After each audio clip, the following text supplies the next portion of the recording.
guys, tutorial ito kung paano i-fix itong ganitong error. This app has been locked for your protection. An administrator has blocked you from running this app. For more information, contact the administrator. So paano i-fix itong error to kung experience ito. So close natin to. So ang unang gawin is search dito ang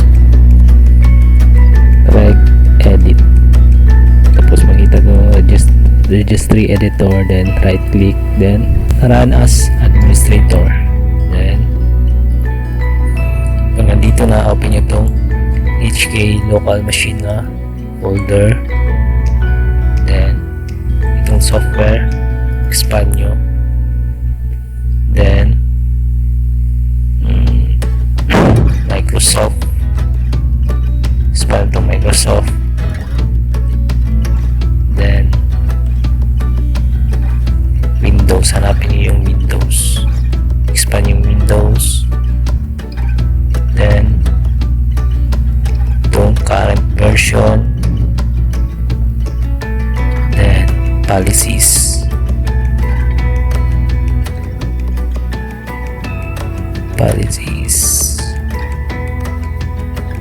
sa yung policies dito, ito policies, then sa policies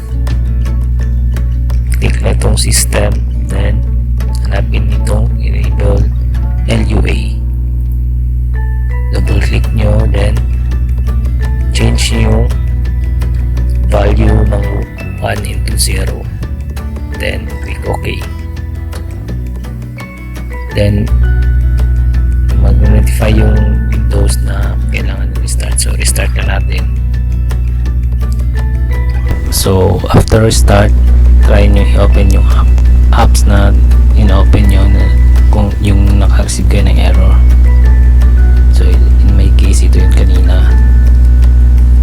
So try natin. So wala na siyang error, so successful na siya.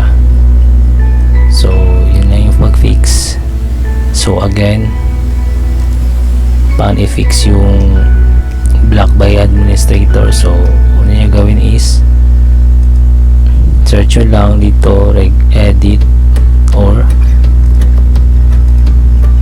type nyo dito ang run, enter, then type nyo dito ang edit, then okay.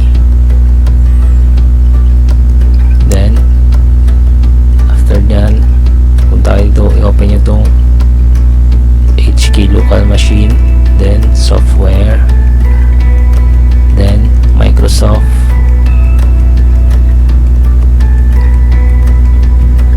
then Windows, then itong current version,